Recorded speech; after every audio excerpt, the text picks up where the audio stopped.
Hello, future millionaires and billionaires. Welcome to the episode of the Investor Chair. I know you're sitting on the couch right now, it's not a chair, but you get the idea. And we're on a second time recording because of Eskom. Let's try this again. Let's try this again. Now we hope Eskom will play around and will be on our side and everything will go perfectly. But today, guys, I am sitting with the wonderful ass that we all love from Twitter. We follow her wisdom, we follow her content, everything she shares around investing, saving, budgeting, and also how to manage your money wisely, balancing it with your work, with your lifestyle, with your life in general as a parent, as a young professional, or whatever the occupation you find yourself. So that's the episode of today, proudly sponsored by Centrix, to ensure we have a conversation about money more in depth than just buying stocks and just leave it like that. Let's have a deeper conversation about investing. What do you think anytime, guys? Let's get into today's video.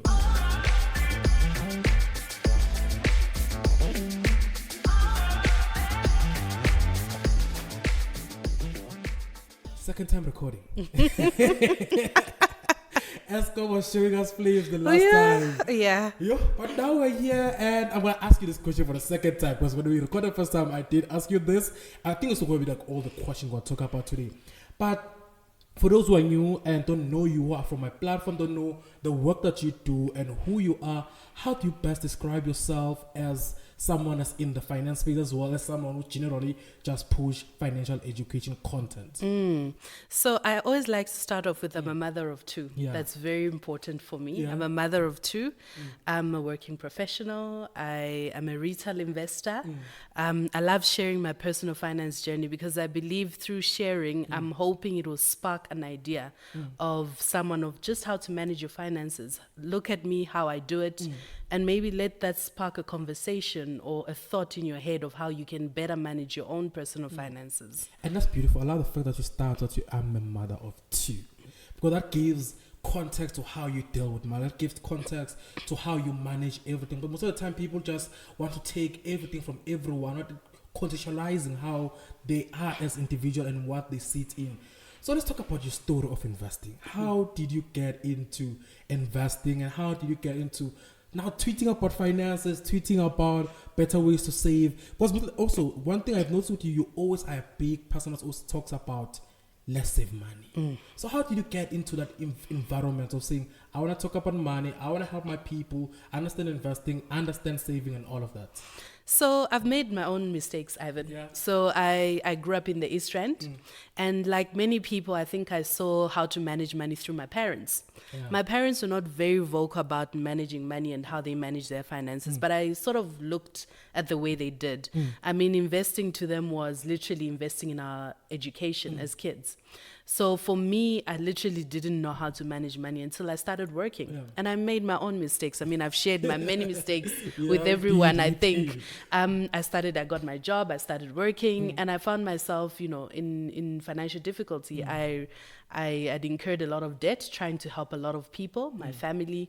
And, it just gets to a point where you're so deep in debt, and it just gets to a stage where you get tired of it. You get tired of always living paycheck to paycheck, waiting for payday. And I think I got to that stage for me.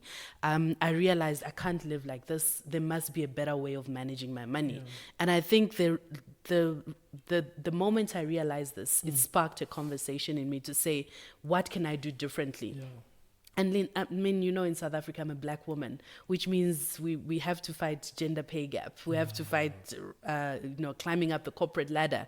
And I just wanted my money to work harder than I was. I just didn't want my salary as a form of income alone, because for me, that's a high risk. I know when I was with one of the banks, we went through a retrenchment process. And literally, we got letters. If you got letters, you were retrenched. And I realized then that, I had to make a difference. I had to change the way I was living month to month, because if I got retrenched, what was going to happen? So I think for me, a combination of factors sort of pushed me to start looking at my money differently. And for me, that meant investing. How can I make my money work for me? I used to do the savings, and for me, savings is short term. Yeah. I really, you earn interest here and there, but you don't really. It's not much. It's not much. See, like 2%, 3%. Look at that much. I can't do in South Africa. It's South Africa after all. Exactly. So I think for me, I started looking for ways, and I started reading up on investing. Sorry. Don't worry about it. You understand? The flu in South Africa now. Hey, the flu. This one is causing like the morning is raining, midday is sunny, 8. Yeah, no, it's messing up with my flu, Yeah. So I really, for me, investing was one of those tools. Yeah. It's a tool that you can use to invest your money and you get a higher return. Yeah. And I just want my money to work as hard as I am. And investing for me is that one outlet that I can use to make sure that my money is working for me. So I literally just started reading up on it.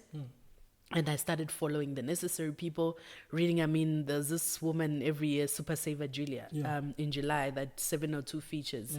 And literally her story impacted me because she was she was investing 50% of her salary. Ooh, I'm not there. That's a lot of 50%. I'm not there. Exactly. Yeah. Exactly. But in terms of her sacrifice and delayed gratification, that resonated with me. And she was a woman as well. So that resonated with me and said, listen, if I can invest a portion of my income, salary every month, I can surely be better, move towards financial wellness, being financially well instead of relying on a paycheck to paycheck and waiting for payday. For me, waiting for payday was the worst. And I love the fact that you're bringing up all the circumstances that led you to realize that. And that goes back to the corner that you create. But now you're like, guys, I was forced by circumstances to look at this. Before you even reach a stage, guys, start thinking about it. Before you are forced by debt, before you are forced by black tax, before you are forced by your family responsibilities to think about investing, think about it now before. And I love that. And I felt that you also simplify investing in a common way that everyone can understand. Now let's get into the element of financial well-being, because you touch a lot in that when you are talking about how you got into investing, how you got into understanding investing, saving, and treating your money wisely. Financial well-being, that's the word we throw around a lot. But I want to understand from your point of view, how do you understand? Because I was sitting with myself, right? For me, I think in 2020, financial well-being for me meant if my brothers are happy, I am happy in my lifestyle. I know I have some few savings accounts there and there, my investment account, that's okay. But as now time goes on, I was defining my diary again, because I love to sit down and define what my goals mean and all of that. And I realized this year it's totally far from what it was at the time. So to you, as you said, you're a mother of two, you're in the corporate space, you're investing, you're trying to build wealth for yourself. Financial well-being, what does that mean for you? So 2 words, Ivan, comes to mind for me. Yes and time. And what do I mean by yes and time? So yes, being able to say yes to a lot of things I want for my family. Being able to take them on holiday. Being able to spoil them when I can. I mean, for me, I'm a giver. So when I'm able to give my family stuff, it fulfills me. It brings fulfillment for me. So I want to be able to say yes more often than no. And I don't want money to ever be a restriction of why I say no. It can be other factors why I say no, but money shouldn't be a factor that stops me from saying yes to giving to the people I love in my life, saying yes to going away, to traveling, to experiences. That's what I love. And what I mean in terms of time, being able to spend time with my kids. That is so precious to me as a mother. I want to spend time with my kids. I want to give them the best. Growing up, I want to be able to spend quality time with them. Raising kids is investing in them. It's investing in their well-being. So I want to be able to have that time to really quality time, spend quality time with them, so that when they reflect, it's time that they would have cherished over time growing up. And for me, that's very important. And that's what drives a lot of moving towards financial wellness. It's a process. It doesn't happen overnight. I remember sharing, it took me over 4 years to build an emergency fund because I was saving 1% of my salary every month. And that took me 4 years. It was a journey. Didn't happen overnight. I took time to say, you know what, I'm unable to save 10 to 20% of my salary, but I'm able to save 1%. So I'm going to do that 1. And over time, it will compound over time, so that, I have a buffer, so that when emergencies happen, I'm not frantically going around looking for money to plug whatever need that has come up. And that's so important, that to understand what level can you give to your investment? What level can you put into your savings and all of that? Because we're not all going to do the same. You said that lady was able to do 50%. That is because her personal circumstances allow that. For you, like my emergency fund, I can't put 5%. 1% is me. It allows me to keep on maintaining lifestyle I have while I'm building something. I think that's something as well majority of people need to understand, because me and you we're a lot on Twitter, and we see people expect investing and saving to be an overnight thing. And that's why I even remember, I'm not sure if you remember the tweet, there was a time when I was like, someone said savings are scam. I was like, savings are scam. Savings, as you said, savings are short-term security for yourself. As you said, your 1% help you to create an emergency fund. So if now anything happens, you know you're protected. And that's one thing people don't understand. Now, I want the conversation to move within that level of thinking as well. Because you have so much, like, I believe your story has so much a way to resonate to South Africa and can help us understand and deal money much more better. The idea of debt, because you said in the beginning as well, you were struggling with debt as well. And we have up to 50s, I think it's 55%, if I'm not mistaken, I tend to be corrected, who are in debt. And when you look at the numbers, some of them are women, some of them are women trying to build for their kids, have time with their kids, and they cannot be able to think of other ways than to just go to a bank, take a loan, so they can be able to have time with their family. How did you deal with that for yourself? And what's the one tool that you look at back like that tool saved me in managing my debt? I think it's being honest, right? Just with healing any trauma, it's understanding why you do what you do. What is it that you're trying to fulfill? And for me, it came from a place of love. I was giving. I wanted to give. I was in a position to give. I was earning well. There was a need. I was trying to fulfill that need. But in doing so, I was trying to do everything at once. I mean, you can't save the world in one day. You do it gradually. And for me, whoever finds themselves in that space, this is how I did it. I had to be honest with myself. Set boundaries for yourself. And it's a difficult place to get to. You have to understand what is causing this. Is it the need to give? Is it the need? Why am I trying to do this? What hole or trauma am I trying to fulfill with what I'm doing? Take a step back. And it takes a lot of reflection and understanding why you're doing it. And for me, I had to set boundaries for myself to say, if anything happens, I'll be left in a horrible situation. I didn't want to find myself where I needed debt or access to debt, and I was unable to get it because I'd messed up my finances. And for me, that was a big thing. So for me, it came to the realization that I had to be honest with myself, seek help. Find someone, a friend, who's going to hold you accountable, who you trust to speak truth to you and to whatever you're going through. Someone who can be a mirror to you, a reflection, and say to you, listen, can we plan this? This is the steps I want to take in order to get out of this dead situation, and be accountable. Listen, I'm going to do ABC. Put a plan in place. Seek help, if it's in the form of a friend, a financial advisor, if you need to, a financial coach. So it depends on what you need. Seek help. Someone else who's going to hold a mirror up to you and hold you accountable, and then put a plan in place. Put a plan in place and work towards the plan. You will never come out of a situation if you don't have a plan of how to get out of it. You can dream about it, you can say it, you can declare it and do everything that you want. But as long as you don't have a plan in place that you're going to implement, it becomes very difficult. And that's so true. And one thing that we must all recognize, that entire process is not comfortable. And we need to stop running away from what makes us uncomfortable, because seeking the truth will make you feel uncomfortable. Going to your friend, say, hey friend, I have messed up. I need a happy partner if you are married or whatever it is. I have messed up financially now. I need help. That makes you feel uncomfortable. It kills your ego, your pride. But you need to go through a process to understand who you are in dealing with your money. And I love that you mentioned that. And people need to be honest around themselves as well, with yourself. Marketing cannot be comfortable, but at the end of the day, it will help you reach the end goal of being financially well off, financially free, and be able to move towards your goal. Let's get into your investment. I'm going to throw you on the deep end right now. How will you, which category will you say you're this type of investor? Are you aggressive? What type of investor do you like to define yourself as? So I'm a moderate aggressive investor, right? I do exchange traded funds, which is a basket of shares. I like ETFs, exchange traded funds, but I'm also individual. I do individuals.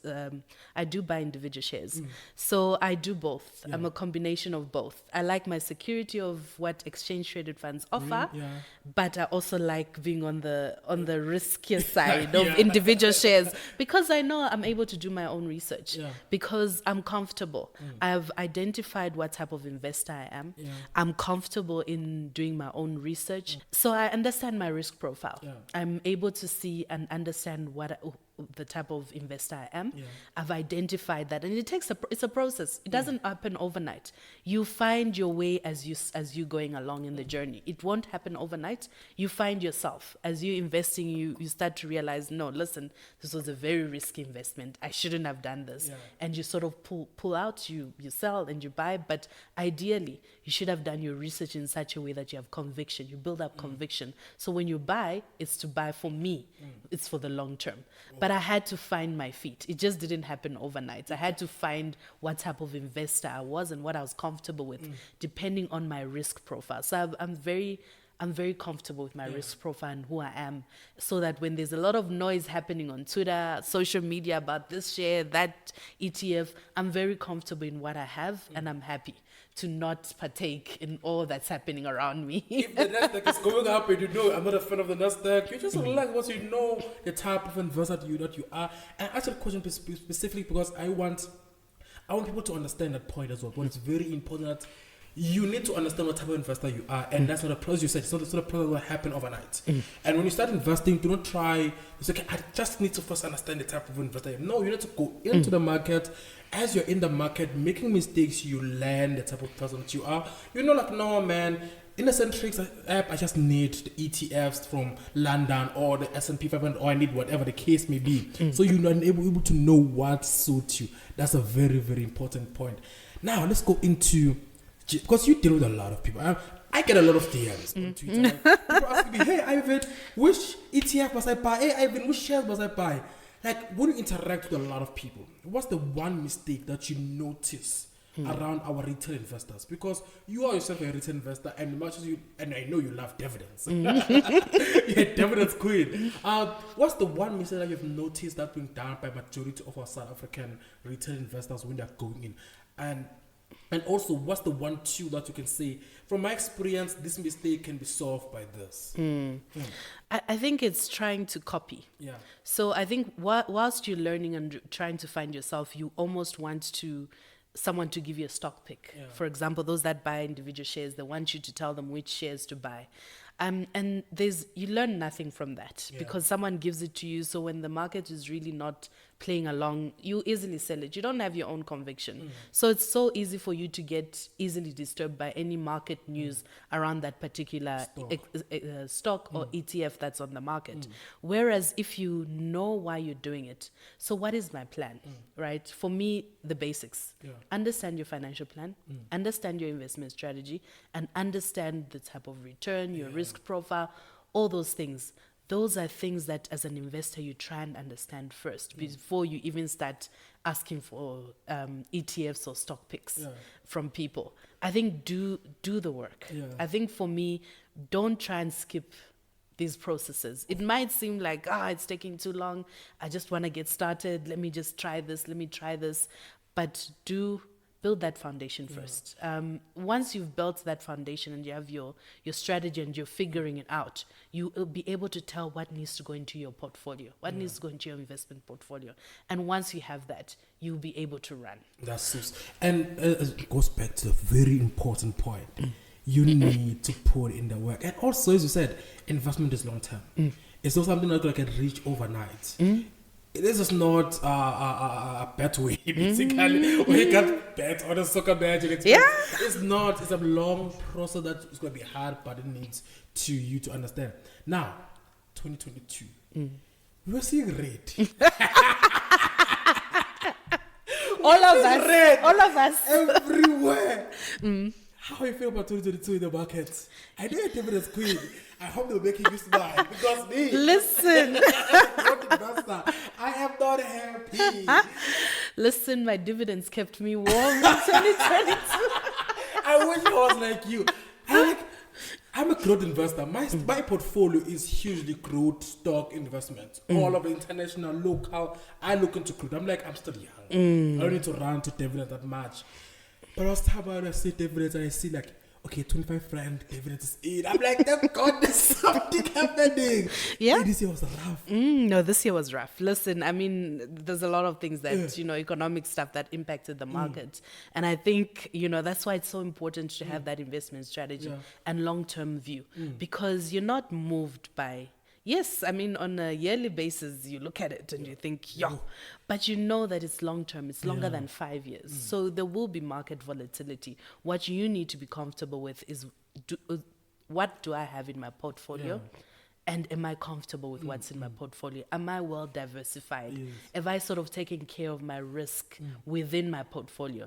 And if you're comfortable with that, you sleep very well at night. I sleep very well at night, I must say. Even though, yes, I do check once in a while when I'm about to check what dividend income I got and I log in and I'm thinking, oh my goodness, what's happening here? And I just log out. I log out. I don't need my emotions getting in the way. Another thing, especially for me, I think was I started investing in 2018, right? And in 2018, the market was always not that bad. And 2019, it was not bad. I had investment before, but like I was still in high school, so it wasn't that much big. 2018, 2019, then 2020, COVID-19 hit. We saw a bit of a crash, and after that, things were booming. I think this year is the only year that taught me to hold what you have. If you are happy with what you have, hold it. It may be red. There's some shares that went down by almost 20%. And let me go back, read the research I had this company. I'm still comfortable. Yes, I am. I'm comfortable studying. I think that's the one thing about 2020 for my side that as much as I'm stressing, but I'm also like, man, I'm not selling here. I know the Russia and Ukraine war is impacting here. The oil price is impacting. The energy crisis is impacting. It's not the company itself, but it's just the global issues that are happening. So I feel what you're saying. Now to the fun part. I want you to pick your top 3 centric ETF that you love the most. Okay, so my top 3 Satrix exchange traded funds that I like. I'll start with the Satrix Resi 10. Okay. That has mostly miners. The top 10 holdings in that ETF is mostly miners. And miners have had a good year. This year was dividends galore with the miners. And you're a dividends queen of all. I really had a good time. Then Satrix S&P 500. I mean, I need the global. I need the global exposure. I have most of my investments in South Africa. I want that global exposure. So the Satrix S&P 500, a fame favorite. Then the Satrix Top 40. I mean, hey, how can we be in South Africa and not have the top 40, the JSE Top 40 in there? That's amazing. And guys, the ETFs just talking about, they're all available in the Centric app. I will put the description on the video, or description of this video. And that's a funny thing. When we were recording with Soul, you walked in. I'm recording with you. She's walking in. So I think those guys, just click on the link in the description of this video and feel free to download the app and enjoy yourself investing in the ETF available on the Centrix app. Now to wrap it up, what can you expect in your content for 2023? I think more diversification in terms of what I have. So I've ventured out into impact investing. So I really just want people to see the different types of investing and the different types of, opportunities that are out there. So I've ventured into solar impact investing. Solar. I've done some blueberry bushes and other things. So I'm hoping to share the investment journey of why I picked them and just share a little bit more value add to my followers in terms of let's get to the next level. I want people to really start taking the next step in terms of their investment journey. So I really want to be able to impact more people and reach a bit more people so that we get more people on this journey. I need more of us reaching financial freedom, please. Because it's not helpful to have just one group of people who are the one who are just making it. Yes. We all need to make it. But I just want to say thank you so much for joining, and thank you so much for coming back. I know it's a lot. Eskom has been doing that. As I said, like in the beginning, I was watching the videos. I'm like, hey, Eskom, it's making me look at me. You're not poking. I'm like, what the hell is going on here? So thank you so much for agreeing to come back and record the video again. And thank you so much for sharing your wisdom, your story, your background, how you are doing things for our people, doing things to help develop and make the understanding of money much more easier. So thank you so much, and I will put the links to all her socials in the description of this video, so go check out all the content that she'll be producing. But as always, guys, I am Ivan Sambu, a student investor, and this was the Investor Chair, proudly sponsored by Centric. Thank you so much for watching, guys.